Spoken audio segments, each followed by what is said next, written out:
All right, welcome everybody. Thank you so much for coming. This is a discussion that's kind of brought to you by Mass Humanities, Near and his colleagues over at UMass Boston. It's the concepts that we're working on here. It's the idea of initially monuments and memory, and what does a monument mean?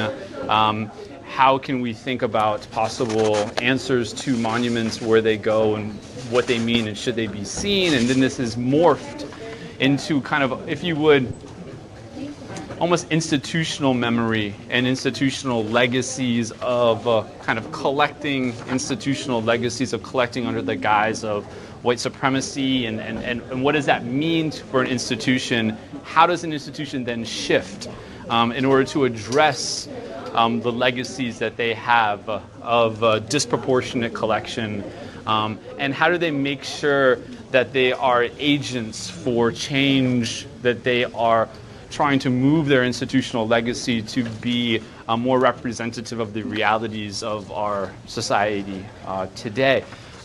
We are really quite lucky today to be joined by three quite accomplished folks who are going to bring some wonderful perspective into our conversation. We have Layla Bermeo, who's the Kristen and Roger, and if you just humor me, I'm going to go ahead and read some bios here so you know who's who and what's what. Layla is the Christian and Roger Severson Assistant Curator of Painting in the Art of American Development. Before joining the MFA, so the Fine Arts, in 2016, she co-curated the Black History Art History Performance Series at Harvard, held curatorial fellows at the American Art Department at the Philadelphia Museum of Art, the Williams College Museum of Art, and served as a guest curator in the African American Museum in Philadelphia. She holds a bachelor's degree from Northwestern and a graduate degree from Williams College graduate program in the history of art and Harvard University.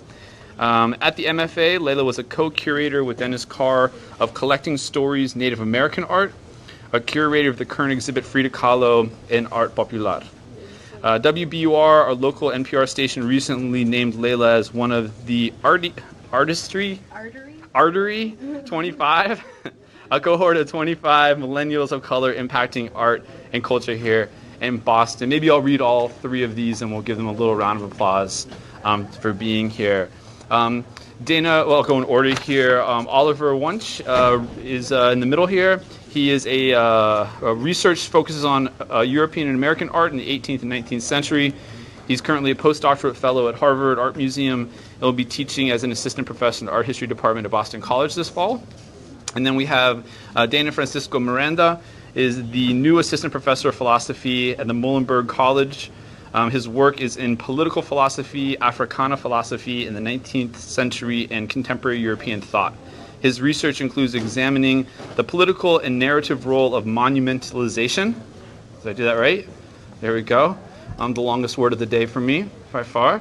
Thank you. In particular, he has analyzed the reconciliatory significance of the Verdun Monument, the mutable narratives of the Bunker Hill Monument, and the difficulties that arise when dealing with racist monuments. He has recently graduated Doctor of Philosophy from UConn. UConn's investigating the philosophical significance of suicide, depression, and well-being for members of the African diaspora. So we're really eager to hear your little, maybe 10, 15-minute presentations, and then we'll open it up for questions. But if you join me for welcoming our panelists.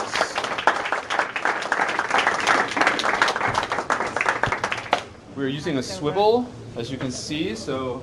This is my first time inducted into the swivel. So thank you so much, Marlon and Nur, for the invitation. As Marlon said, I am a curator of paintings in the Art of the Americas department at the Museum of Fine Arts, or the MFA, in Boston. And when I was in high school, I had definitely not heard the word curator before. So I wonder if anybody has ideas of what a curator actually does in a museum. Yeah. You choose what pieces go in the exhibit? Yep, that's one thing. Anything else? Other ideas? What we do? Yeah. Yeah. So we come up with what we call installations or specific displays. We play a part in deciding what art gets to be on view, both in what we call our permanent collections, so things that the museum owns, works of art that the museum owns, and then also in special exhibitions, which I think is what you were touching on as well. There's actually lots of different definitions for curator, and that is appropriate because curators do lots of different jobs. The way that I always think about a curator is as someone who is a public educator and a public servant, so someone who makes connections between art that is in a museum and the visitors that come here. Typically, we study the history of art in college and in graduate school, and we usually specialize in art from a certain time period or geographical location, so like ancient Greek art or French art from the 1700s. And more, we're trying to think about ways to sort of break away from these strictly academic backgrounds and think more about the communities that we serve. So for me, working in the Art of the Americas department, for example, at the MFA is really exciting because when we think of American art, we don't just think of art from the United States. We're responsible for collecting and for preserving art from all over Latin America and also Canada. That gives us a different kind of responsibility, both to the works that are inside the museum and also to the people who come to see us from the outside.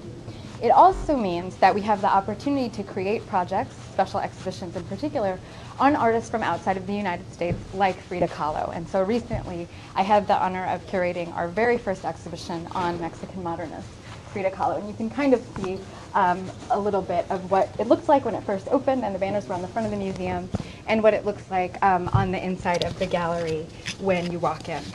So today I'd like to talk about 3 different projects and how they engage in different ways with ideas about historical injustices. I'm going to start by talking about the Frida Kahlo special exhibition, and then I'd like to talk about a project within our permanent collection, and then one more situation that is completely unresolved, a piece of our permanent collection, a space in which we desperately know we need change, but we don't know how to do it. And this is so often the situation that museums find themselves in today, that they want to bring in different narratives. They want to challenge the issues and the narratives of white supremacy that are at the very core of museums, but they often don't know how. And I would love to hear some of your ideas for ways that we can do this better. So Frida Kahlo and Arte Popular is an exhibition that is only about Frida Kahlo's relationship to Mexican folk art, or Arte Popular. Making an exhibition is not so different from writing a paper for school. So every exhibition shouldn't just be a bunch of objects that are rounded up together. It should either tell a story or it should make an argument. I knew that it was very important for this particular exhibition to have a very, very tight thesis, because Frida Kahlo is someone who is much better known as a pop culture icon than as an artist. So we see her face all over the place on socks and t-shirts and Instagram filters, but I would say that most of us would probably struggle to name 2 or 3 of her paintings or to describe how she fits into the longer history of modern art. And so this exhibition just had the thesis of how Kahlo collected Mexican folk art, why she did so, and how that shaped her paintings. And so here we see a picture of her with her collection. Kahlo, especially this particular portrait here on your left, is again one of the most visible, and one of the things that I was very concerned about in bringing in especially really iconic works by Kahlo into the museum was a way to make them, how was I going to make her not just a pop culture icon, but how could I help us learn more about her process, her ambitions as an artist? I think for me, with Kahlo, one of the many historical injustices that we can see in the narrative of this particular project is that the presentation and the kind of way that stories of Kahlo have been told over time are in itself a historical injustice. So the focus on Kahlo always tends to be biographical, focusing on her marriage to another famous artist, Diego Rivera, her affairs with other men and women, her long history of injuries and illnesses. And the questions that we ask about her tend to be those that we would probably never ask a white male artist with even half her fame. The questions tend to focus solely on her personal relationships and on her hardships, rather than on her ambitions as an artist and as a professional. And so one of the ways that I tried to do that was to bring out the political dimensions of her own work. So a painting like this which many of us have seen, again, sort of reproduced over and over again, may not read at first as really political, but for the time in which it was produced, it really was, because here the artist is centering herself within this ecosystem of plants and animals that would have been read as native to Mexico. Like many Mexican artists who came up kind of in the modern period, Kahlo began working after the Mexican Revolution. So we can think about the Mexican Revolution as a civil war in Mexico that lasted from about 1910 to 1920. Before that war, a painting like this probably never would have been made. Educated middle-class people like Frida Kahlo tended to not celebrate a sort of Mexican history. They privileged, by and large, their Spanish and European heritage. And so here, even though it doesn't look really political, it would have been. It would have been read as such. And similarly, the painting in our collection, which is called Dos Mujeres, or Two Women, is the type of painting that it's very exciting to think about how it never could have been possible had it not been for the Mexican Revolution. So works by Frida Kahlo are extremely rare. One of the other tricky things about the ways in which they are constantly reproduced is that it's easy to forget how rare they are. So there's actually only 12 paintings by Frida Kahlo in public collections in the United States. We're very, very proud to have one in our collection, and I hope you can all think about it as your own kind of personal Frida Kahlo. In this portrait, this double portrait, she depicted women from more or less her everyday life. So Salvadora and Herminia, who were the two muchachas, or the domestic workers, who worked in her mother's home. Has anyone seen the movie Roma on Netflix? A couple of you? Yeah. So these are of the class of women who would have been the maids in Roma. And essentially before the Mexican Revolution, we never would have seen portraits of women of this class, working class women, women coming from an indigenous background. When the MFA acquired this painting in 2015, it transformed not only the Art of the Americas department, but the entire museum, because it gave us a way to ask new types of questions, not only about Frida Kahlo, but about portraiture in general, the history of portraiture, who usually makes portraits, and who usually appears in them. I find thinking about Roma in relation to this painting very helpful, because it's also useful to know that despite the way that Kahlo presented herself in these very traditional dresses, she was not herself of the same class of the women that she emulated and depicted. So if we think about Roma, Kahlo is not of the class of the maids, she's of the class of the señora, of the woman who owns the home. Kahlo, because again of the way that she wore traditional outfits, there is often a misconception or even an assumption that she herself was from a rural or indigenous community, which she most definitely was not. At the time in Mexico, and even today, she would have been socially coded as a white woman who was appropriating the traditional dresses and the braids of indigenous women as a way to show pride, in this kind of twisted way, a way to show pride in a longer history of Mexican traditions. And so where I've tried to tackle some of these issues about the politics of appropriation as they relate to Kahlo is in a gallery of textiles. I think it's very productive to think about her interest in collecting traditional Mexican dresses as an extension of her interest in collecting Mexican folk art from this period. So objects that would have been made in rural or indigenous communities, but then collected, sort of defined and collected by middle-class people living in Mexico City, so urban educated people. Within this gallery, we try to talk through that and also to give both histories, so to address both Kahlo's engagement with dresses like this and how she used them, but to also give a sense of what they would have been used for and how they would have been made in the communities that they were actually from. What this causes us to do specifically with this object is to write a much longer label than we should. So at the MFA, we kind of pride ourselves on creating very short, pithy labels with usually a maximum of 75 words, which is about 3 sentences.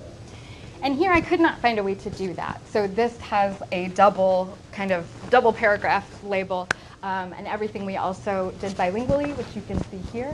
And so in this way, the strategy was to make a longer label. I don't think that is always the best way to go, but in this case, this was one of the ways that we approached it.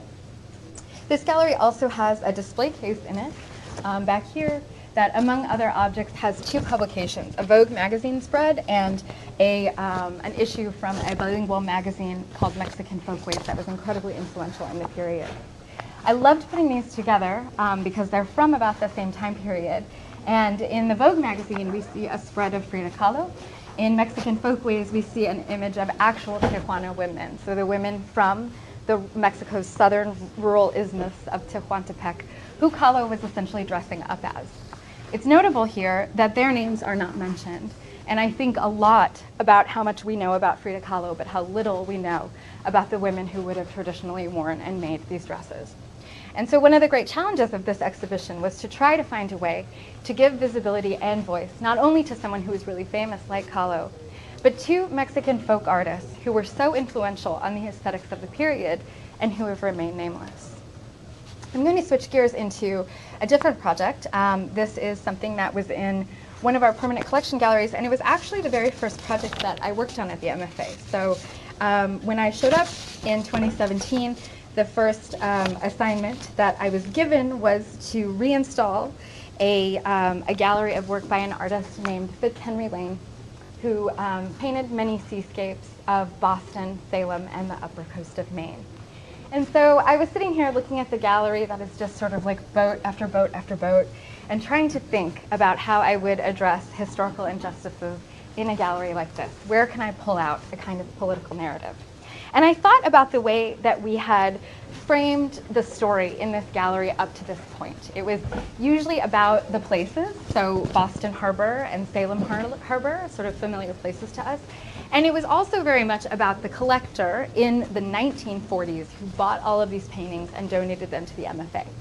So I started out just by asking a different type of question than what I was seeing. Who bought these paintings in the 1840s, not the 1940s, when the painter was still alive? It leads to one of my favorite questions. That still seems like a really boring question, but what it leads to is a question about where did the money come from to pay for paintings like this? And this tends to be one of the most revealing questions that you can ask in an art museum. As it turns out, the people who tended to be commissioning and buying lots of pictures of ships in the 1840s were mostly merchants, which is one of my favorite euphemisms, because the merchants here in Boston were typically involved either indirectly with supporting the slave trade or directly in the Caribbean, or with opium smuggling into China.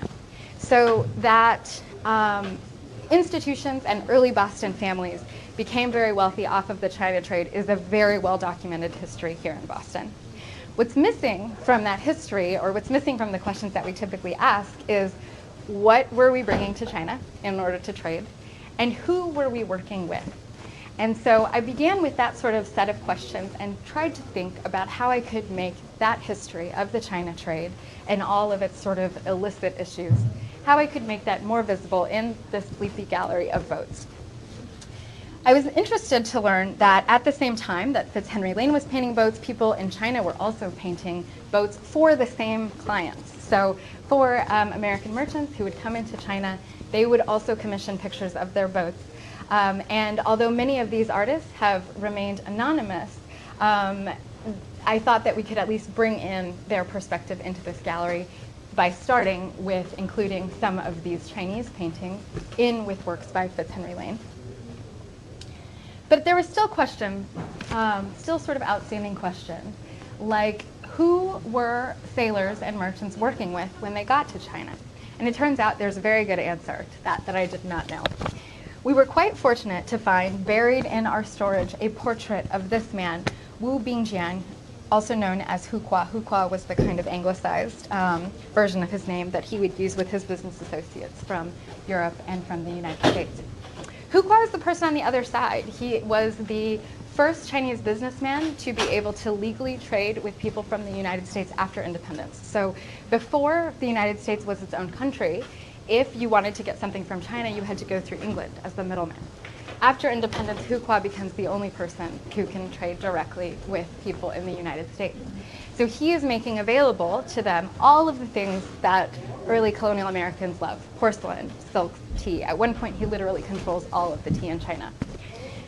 Not only did he make these products accessible, he also forgave the debt of a lot of early American merchants. Just think how much more money you could make if all of your debt was forgiven. And so indirectly, it's really this guy who is responsible for all of the early wealth flooding into Boston in the late 18th and early 19th centuries, so the late 1700s and the early 1800s. Not only is that impressive enough of a story, but Fuqua also understood the importance of portraiture to people in Europe and the United States. Portraiture, an oil on canvas painting like this, was not a tradition that was used in China, but he knew that it was something that represented class and social status, even emotional attachments between painted people and real people here in the United States and in Europe. And so he began commissioning British painters who were living in China to create oil on canvas paintings of him. It became so important to show your relationship to Fuqua that these paintings are copied over and over and over and over again. So I said that it was fortunate that we have one of these paintings at the MFA, but it's not at all surprising because they are all over New England. So they are in libraries, they're in private homes, they're in other museums. And that was because it became so important to show your connection to him. I love the thought of these paintings of this Chinese guy filling all of these white Yankee homes in the moment. And here I think of the historical injustice as an erasure. I had never heard of Fuqua before I started doing the research for this project, even though he was incredibly visible and important in the moment. And so that is also part of the work that I think we can do, sort of uncovering and nuancing these histories that in the moment they were completely visible. I'd like to close by just talking a little bit about an ongoing struggle at the MFA, which is the very first gallery that you walk into in the Art of the Americas wing. Has anyone been here in this room? Yeah, many of you have, probably on school trips and stuff like that. I hope some of you by your own will, but if not, come see us. So this is what you see when you first walk into the Art of the Americas wing, a very famous painting of Paul Revere by John Singleton Copley, who's from here in Boston. And he is surrounded by rows and rows of other Boston patriots, rows and rows of white faces, as far as the eye can see. And so notably missing from this story of the Revolutionary period in Boston is any person of color or any story that is a sort of non-white story. And that's obviously not reflective of what was happening here in Boston during the Revolutionary period. So when I look at this, something that I think of automatically as missing is Crispus Attucks. So one of the Afro-Native man who was protesting the British occupation of Boston and was the first person to die in the Boston Massacre. However, we do not have a portrait of him to hang on the wall. In fact, no portrait of him exists. If you Google Crispus Attucks, oh, I'm sorry, my slide is missing for him. But if you Google Crispus Attucks, just pretend we're all Googling, and you pull up the Wikipedia entry, what you see is a print from probably about 50 years after he died. And it says that it's a speculative image of what he may have looked like. And so how do we tell a story of Crispus Attucks if we don't have an object to do so? This is something that we struggle with and have yet to come up with a good way to include his story. One option would be to have a contemporary artist make a representation of Crispus Attucks, but I'd love to hear any other ideas from you.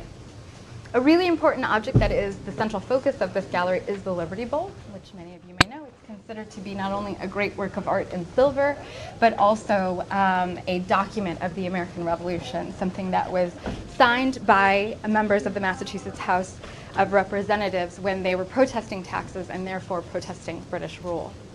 An object like this seems to be quite easily an icon of the United States. But again, if we ask different sorts of questions, we can reveal a much more complicated and much more international history. So does anybody have any ideas at this time where the silver would have been coming from?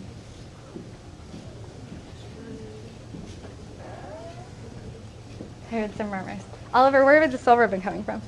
South America. Yeah, usually Latin America. So Mexico, Veracruz, or Peru is another option. But most definitely not the United States. There were not silver mines in the Boston area. And so already there's a story about a connection to Latin America. Who is pulling that silver out of that mine? It's not Paul Revere, even though he is the person who is listed on the label. These objects are imbued, even if we can't see them, with the labor of the people who would have had to make it possible for these objects to eventually be made. So in this same gallery, we see big pieces of heavy, heavy, sleepy furniture. And similarly, like the Liberty Bowl, they're made of a material that was exotic because it did not come from Boston. So these are most of the furniture in this section is made from mahogany, which is a big tree that does not grow anywhere near Boston, most of the time in the Caribbean. Who were the people who were cutting down the trees in Santo Domingo in order to make the design and carving of these objects possible in the United States, here in Boston. Who were the people that once these objects entered homes on Beacon Hill, who kept them dust-free as they sat within these homes?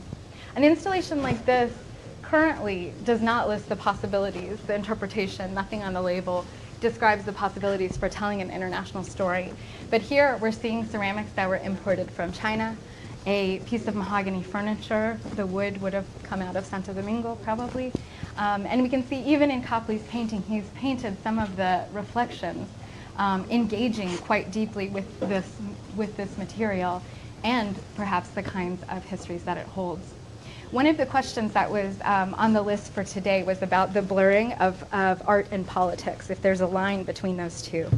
And this is a criticism that we do get at the museum when we try to bring in histories of slavery or kind of unsavory political contexts into our interpretation. We do have visitors that complain that you should focus only on the art. But art's not created in a vacuum. Things look the way that they do because of the political context in which they're made. And so these are things that we need your help drawing out. And I look forward to our conversation and also hope to see you at the museum soon. So thank you so much.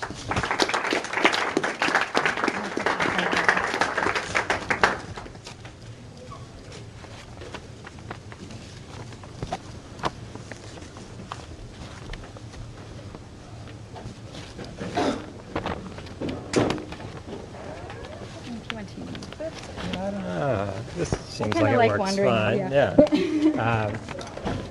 Hi, everyone. Thanks so much for having me. I'm Oliver Wunsch. Like Layla, I work in a curatorial department just down the road at the Harvard Art Museums. And I'm actually going to be picking up sort of where Layla left off, talking specifically about how we at the Harvard Art Museums have been addressing works of art that are in one way or another connected to the history of slavery. And I want to focus especially on one example and get really into the nitty-gritty of the kind of stuff we're working on right now at the museum, which is like line-by-line edits on wall text, the word choices we use when we talk about slavery, and really what the power of those messages might be. So first, a little background. I got started thinking about relabeling in relation to three works that recently went on display in a gallery that I think some of you may have actually been to at the Harvard Art Museums. I think Alex and Madeline maybe took a group of you into our Atlantic World Gallery, and you would have seen these three prints by contemporary black artists, all made at the Brandywine workshop, a printmaking studio in Philadelphia devoted to supporting printmaking from artists of diverse backgrounds. The museum recently acquired a whole bunch of these prints, close to 80 works from the Brandywine workshop. These three are especially interesting because all three artists are in different ways addressing the history of slavery and actually incorporating historical documents into their work. So, for example, those of you who have been in the space may remember Alan Edmonds' print 200 Years, which combines portraits of Obama, Martin Luther King, and then here in the lower left, this image, which is derived from an 18th century print showing the plan of a ship used to transport enslaved people across the Atlantic. Now, when we put works like Edmonds' print into the 18th century Atlantic World Gallery, we hoped that these objects, these contemporary objects, would help us see the historical objects in the gallery in a new light. They would make us rethink these works perhaps from a more critical perspective. And that actually happened in ways that we as a museum hadn't anticipated. So just to give you one example, early on in the exhibition of the Brandywine prints, I was in the galleries, and I started looking at these 3 paintings that hang across the room from Edmonds' print. And I started paying attention to something I hadn't actually looked at that closely in the past. Because Edmonds' print had that image of the ship, I started paying attention to, here you can barely see the ship in the background of this painting. Now, these 3 paintings, I should say, they're all by John Singleton Copley, one of the most famous American portraitists of the 18th century. And they show the Boylston family. If you're around Boston, you probably know the Boylston name. Many things are named after the Boylston family, including streets.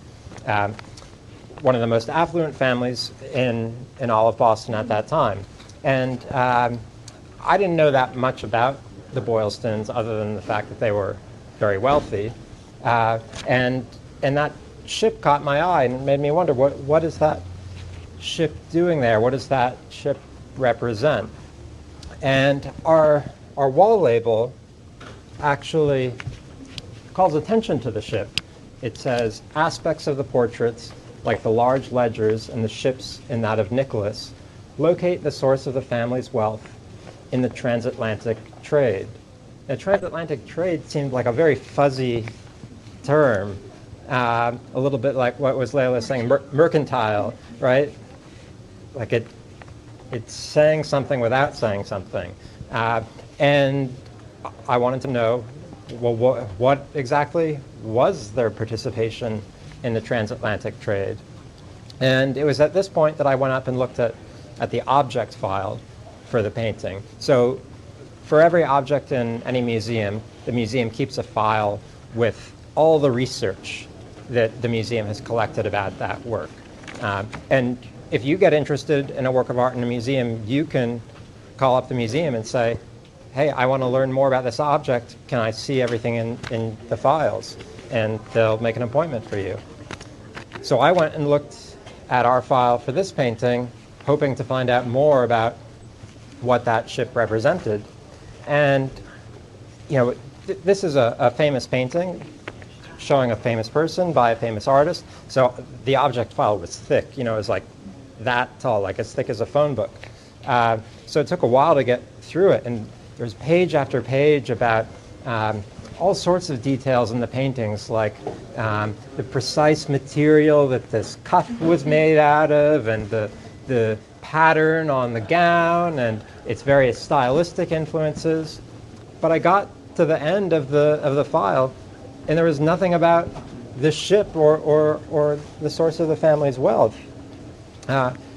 So I was feeling disappointed and thought I'd hit a kind of dead end. But then a friend of mine, a colleague at the museum, said, you might want to check out this online resource called the Slave Voyages database, which is a digital tool that it compiles archival records related to slavery. And sure enough, when I went to the Slave Voyages database and searched for the Boylston family, they came right up, and there were multiple archival records showing that their ships regularly traveled this route from Western Africa to Barbados, shipping hundreds of enslaved people to the Americas. And there were even more details in the database. The records tracked 7 different voyages made by Boylston Ships. Each voyage accounted for somewhere between 150 and 250 enslaved people being brought across the Atlantic. And they were transported under incredibly brutal and inhumane conditions. Somewhere between 10 and 15% of the people on board died in any given voyage. The database also had information about how the Boylstons' participation in this trade compared with that of other Americans at the same time. So you can see that during the period when the Boylstons were actively involved in this trade, from 1765 to 1772, their ships accounted for roughly a third of all the enslaved people brought to the Americas on American registered ships. So they were really leaders in this business. They weren't just like marginal players. So this gets to the big question of what do we do with this information? And it's a question that I want to talk with all of you about because it's a question that there's a lot of disagreement about within the museum. And I don't pretend to have it all figured out. The way I've proposed to begin to address some of this information is simply by rewriting the label that goes along with these three paintings. And I thought I'd just share with you some of my proposed changes. And I'd love to get feedback on this because, as I said, I really don't claim to have this all figured out. These changes are being debated within the museum, and it would be really helpful to get your insight. So just to walk you through a few of the changes. The first one to notice is right here in the first paragraph, where I got rid of this ambiguous phrase, the transatlantic trade, and tried to be more specific. So instead of saying transatlantic trade, I say by sending enslaved Africans and foreign goods to the Americas. Now, the second change that I want to call your attention to is in the last sentence. And this contains information that I haven't mentioned to you yet, which is the fact that Copley, the artist who painted these portraits, he held enslaved people himself. This information came out in a recent biography of him that was published just in the last couple of years. And it seemed to me an important fact to mention in the context of him portraying this family that profited so much from slavery, because you would think that his status as someone who held enslaved people would affect how he saw his subjects. That would affect his perspective on them. So that was a fact that felt worth including to me. I've also stipulated here the fact that Copley was a white artist. Now, I'd be curious to know, has anyone ever seen on a museum label a white artist's race being listed? Yeah, I don't think I've seen that either, and it's a little strange because actually museums are really quick to list the race of artists of color. Often it's just a few works in their collections, but they're very proud to call your attention to the fact that this is by a black artist. In fact, I did this earlier in the presentation when I was talking about those prints from the Brandywine workshop. And I think it's a real question of when is it relevant and when is it not relevant to mention an artist's race. My thinking in the case of this particular group of paintings is that because of the subject matter, because these paintings are glorifying people who profited from slavery, then the race of the artist is relevant because, again, I would think that it affects how that artist saw that family. It would affect how Copley, the artist, related to the Boylstons, right? He would have a very different relationship with them. He would depict them in a different way, you would think, if he were a black portraitist. So these are some of the changes that I've proposed, and as I said, there's no agreement about them within the museum. And I thought I'd end by just conveying to you some of the criticisms, or really some of the discomfort that I've heard expressed about making these kinds of changes. And I'd be interested to know how all of you would respond. So one of the big sources of discomfort that I found is a lot of my colleagues say, if you make these changes, the trouble is you might distract people from the artistic accomplishment of this painting, right? This painting isn't just evidence of historical injustice. It's also evidence of an extremely talented artist's ability to paint beautiful portraits. Now, this point I find pretty unpersuasive. It gets actually at the bigger question of the day about the relationship between art and politics, and can the two be separated? Because for me, the visual properties of this painting, the thing that makes it such an artistic achievement, are also things that are tied directly to the historical injustice. So just as Layla was talking about the labor and the money required to produce an object, the social injustice is present within that beautiful gown. The source of the family's wealth is represented right here, and these are ledgers underneath his arm, the ledgers where they would have kept their accounts and noted down all their payments and their business interests. And then it's present, maybe most obviously, in the ship in the background. So on that point of, well, in terms of that worry about, well, are we going to forget the beauty of the painting? For me, those two things can't really be separated. Now, there are a couple other points that I've had more trouble responding to. And those points all fall under the general umbrella of where will this end? So my sense is that a few of my colleagues are worried that if we start making these changes, we won't know where to stop.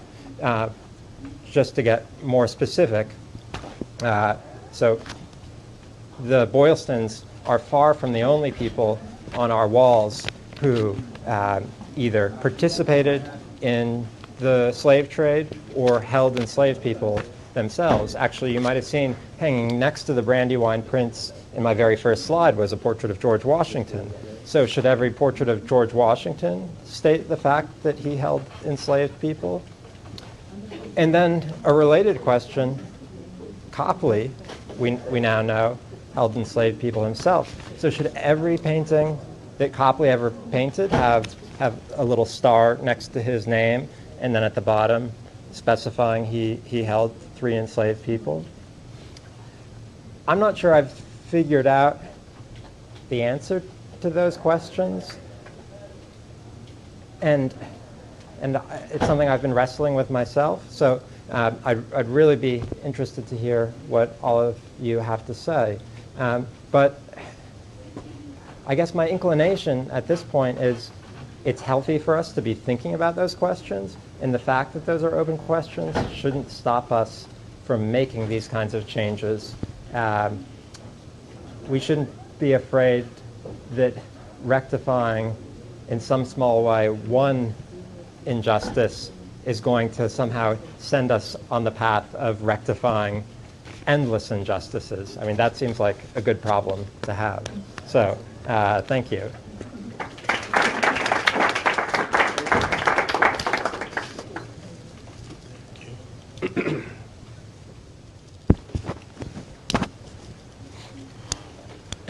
So I guess I'll just stand over here. So first of all, thank you all for showing up and attending and learning more about art, history, museums, and historical injustice. For my presentation, I think I'll just keep this in the background so we can enjoy the artistic merits. But I am not a curator. I don't work in a museum. I work with museums. But as a philosopher, I try to approach these issues by looking at a major question.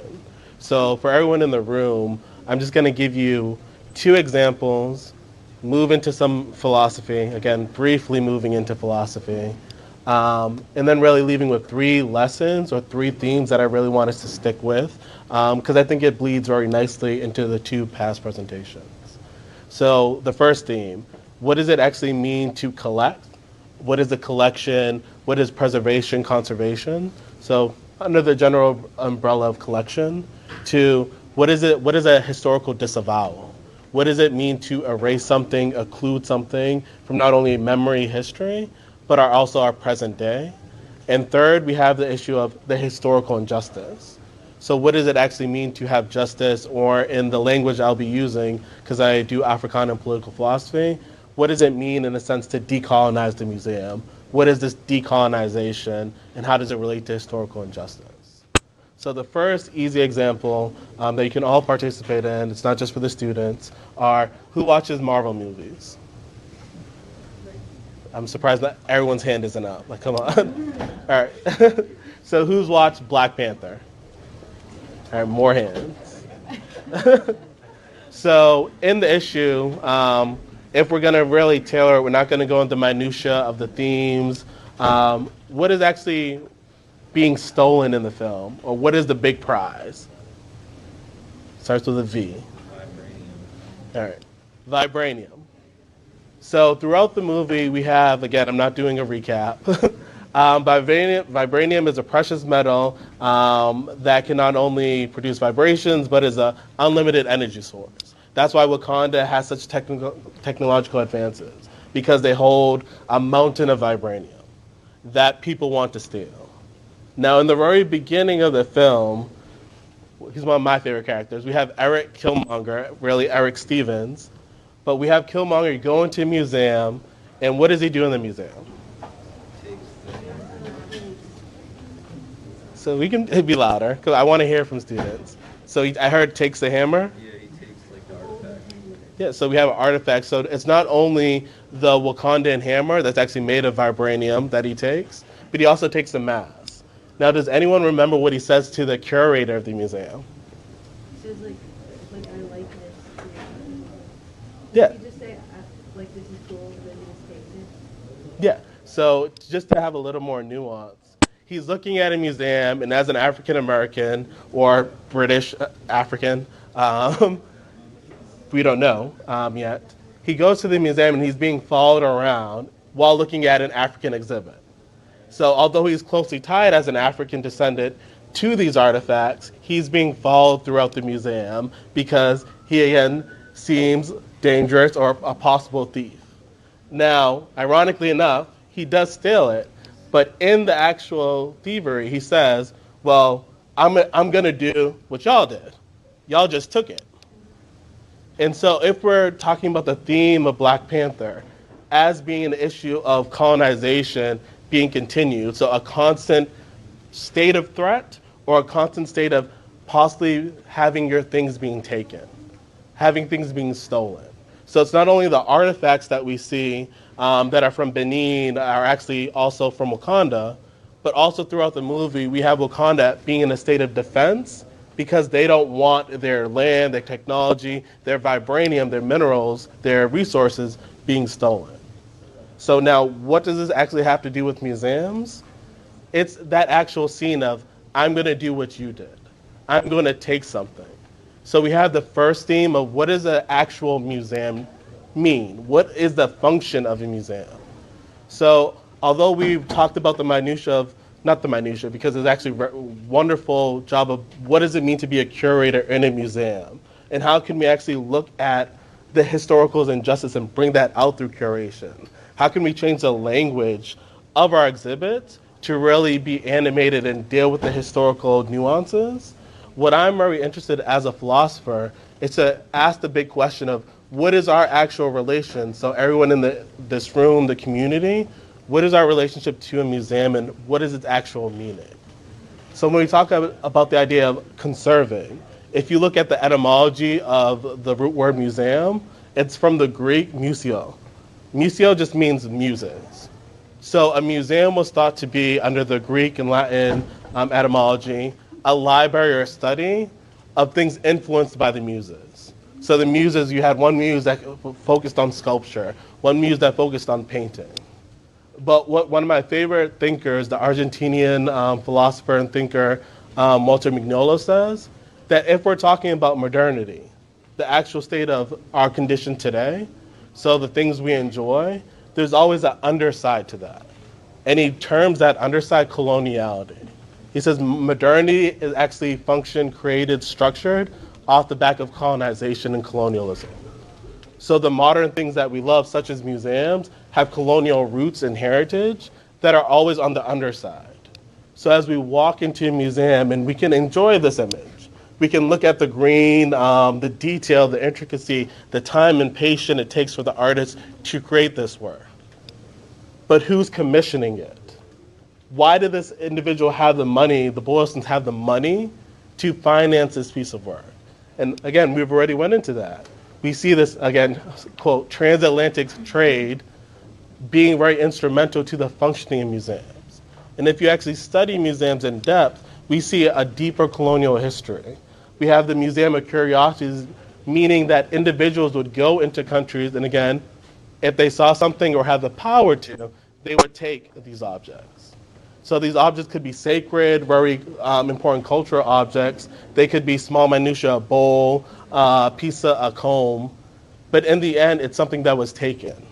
So how do we deal with museums as being in sites of collection? So how do they gather their collections? Are we okay if they're donated objects? Are we okay if they're stolen objects? That they were actually received through colonization? So one of the most poignant examples that we see if you read the newspapers is that France has agreed to not repatriate objects from Egypt and their prior colonies, but rather to loan them to African museums. So again, they're not giving, again, their property to these African museums, but rather saying that we'll indefinitely loan you them. At the end, they still are the property of the Louvre. They're still the property of our French museums. Now again, if we can think of Killmonger, we know what his response would be. You never owned it in the first place. You came into the country, you can, if you're at the Natural History Museum or museums in Boston, like one of my favorite exhibits are Egyptian exhibits, where we can see the pharaohs, we can see the sepulchres, but do they belong to us? Do they belong to Egypt? Now, Egypt has made many international claims to say, return our objects to us. That they're not yours, they're actually part of our culture. So when we think of museums and we look at the exhibits and the curating, all that is being done, we also have to talk about when is collection improper ownership or theft. So in our own relationship to the museum, always be an active participant. So we're just not viewers of this artwork, but we're part of a community that are responding to other cultures. So it has that international lens already with it. So if we see an Egyptian exhibit in Boston, as far as I know, that's a whole ocean away. How did those objects get to Boston? Do we actually want a society or culture to take objects even when the host country wants those items back? So sometimes we need to be collaborative, sometimes we actually need to be in dialogue and conversation with one another. But what do we actually do as people that visit museums, that enjoy these objects, when we know people are worlds away, say, those are our sacred objects. Those belong in our communities and our culture. Now, many individuals or prior colonies have said, we're willing to loan you these objects, to have these objects travel across the world for education, but the ownership should not belong with former colonizers. And this moves me to my second theme, disavowal. What does it mean to have certain histories excluded, erased, when we talk about that underside? So Mignolo again said the underside of our modernity is really based on colonialism. The material, the symbolic, is always based on this underside. And so African-American artist Frank Wilson, what he does as an artist, he goes to museums and actually goes into their permanent exhibits and archives and says, well, let's dig in the basement of museums. And he talks about his work as being an archaeologist, that he's going into these collections and saying, what have, again, not you two, because you guys are doing brilliant work. So this is not a criticism of them. But how are curators across the country really choosing what to say and what not to say? So we have narratives. What are they bringing to the public for you to actually consume and enjoy? What is actually being left in the basement? What are those untold stories of indigeneity, of African Americans, of Latinos in the United States? Why aren't they permanent exhibits? And what Wilson does is he actually is invited by certain wonderful curators to come in and bring those stories out. And he's done this across many museums, but again, when we're talking about disavowal, what does it mean when we're walking into museums and not demanding, hey, what's in your archives? What aren't you bringing out? Why don't you think that we want these stories being told?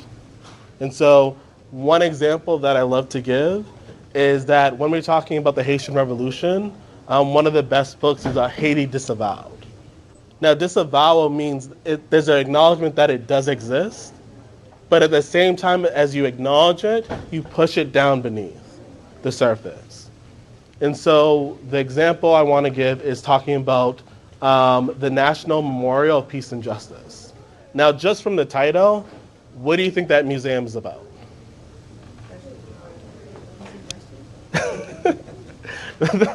Okay, so that was on the nose.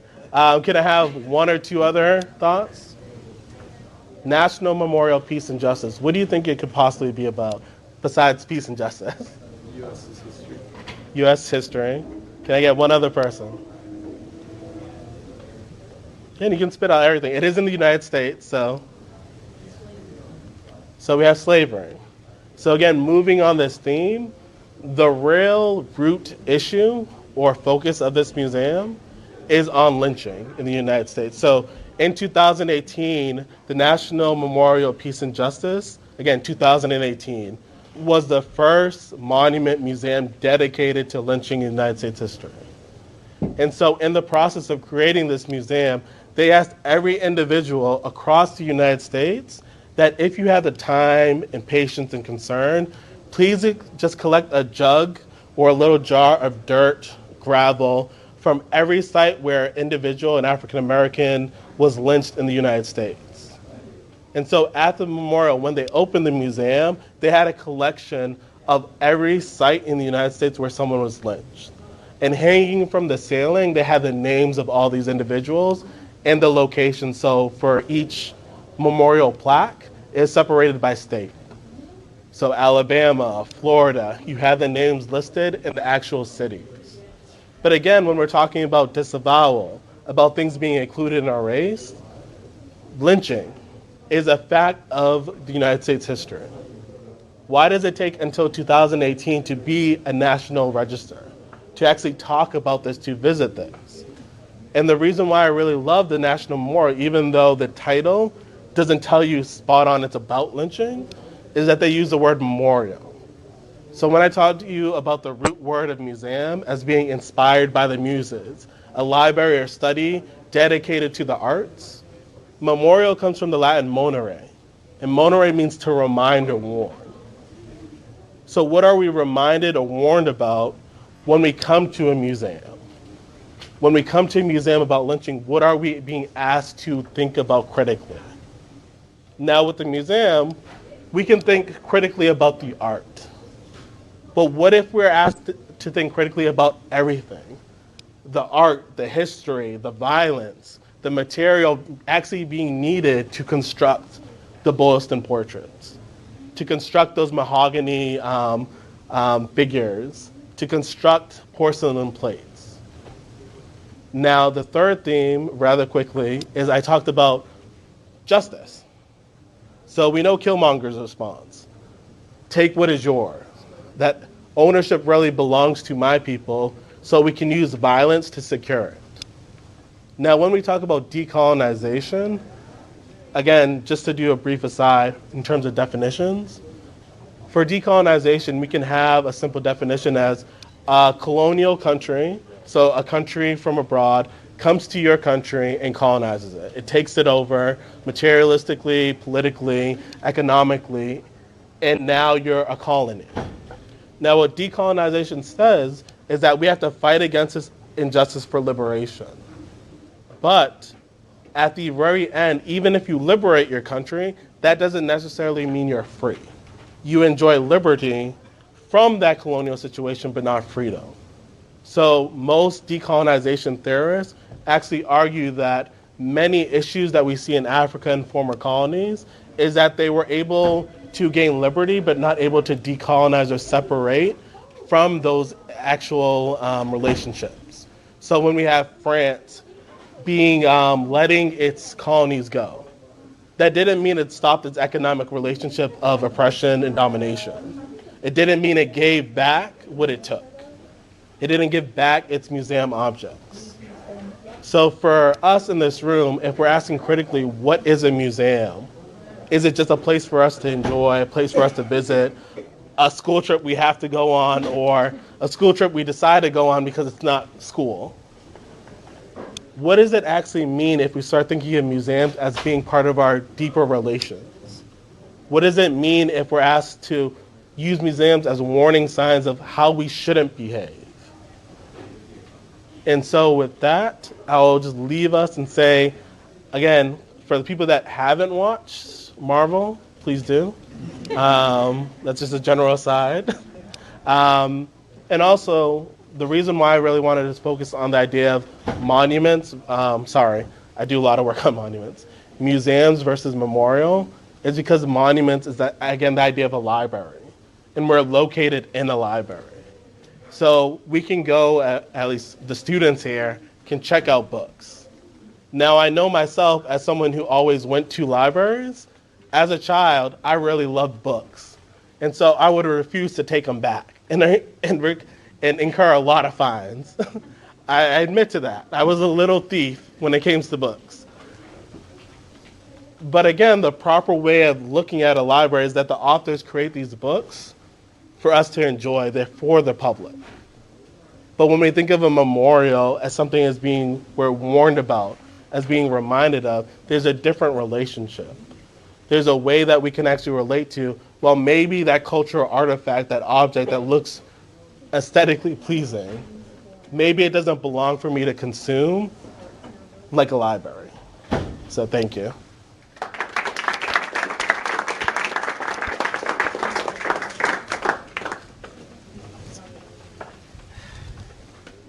Okay. All right. Well, thank you so much. Let's just give another little round of applause here for our speakers.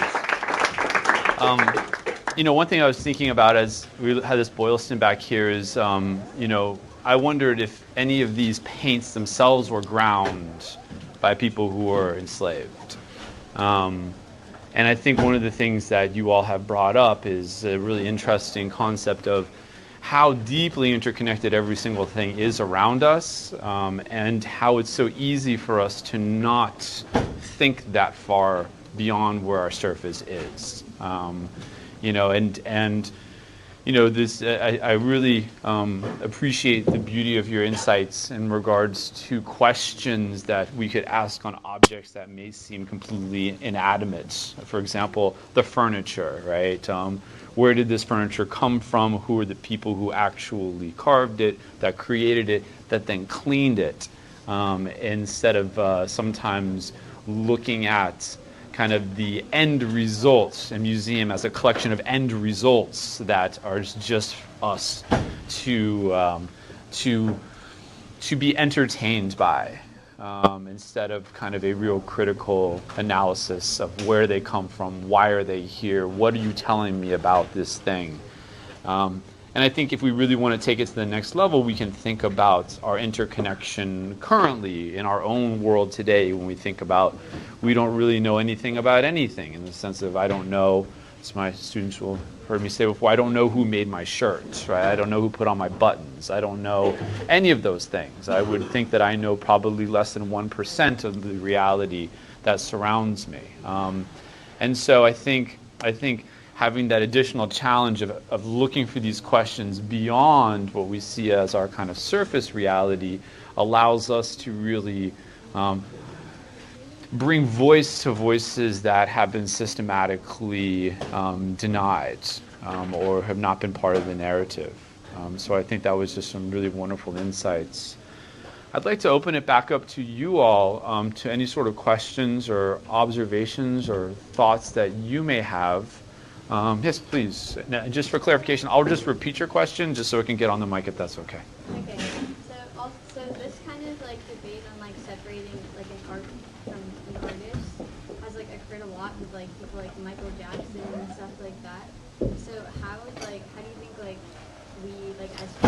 should, like, if you use the example of Michael Jackson, like, should I just stop listening to him completely? Because, like, I like his music.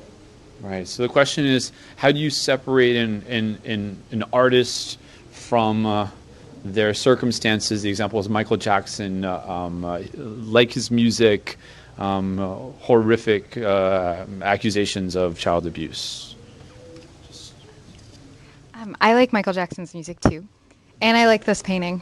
And these are conversations that, in some ways, it's quite helpful to see them happening outside of art institutions, because I think that they can be instructive. I think one of the most exciting things about art is that when it leaves an artist studio, it has a different life of its own, and what you bring to experiencing a work of art is also important.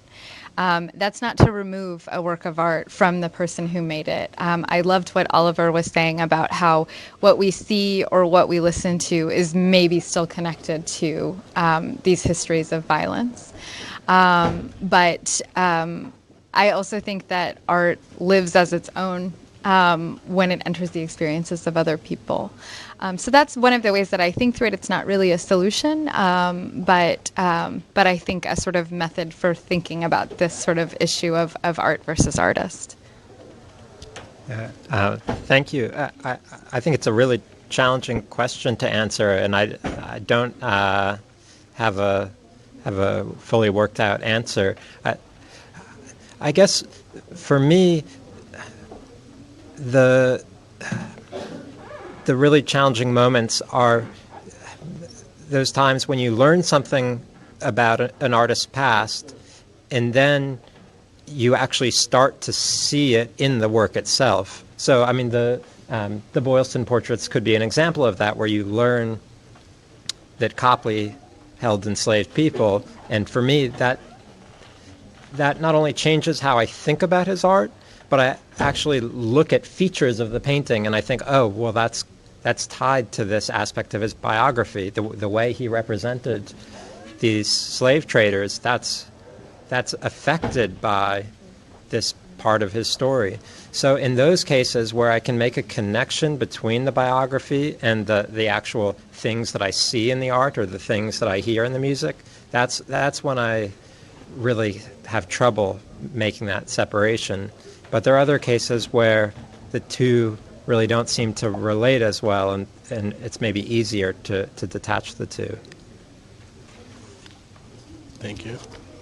And I'd just like to add that, again, the question's always complicated and gets deeply personal, especially when you really enjoy the work.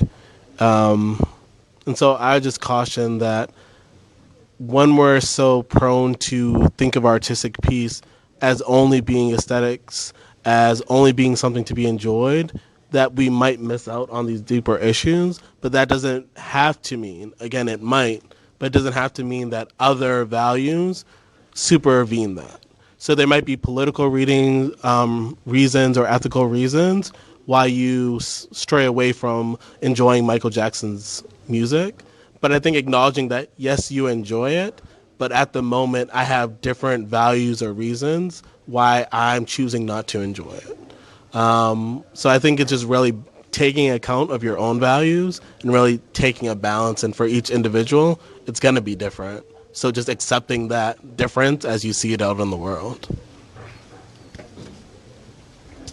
Thank you.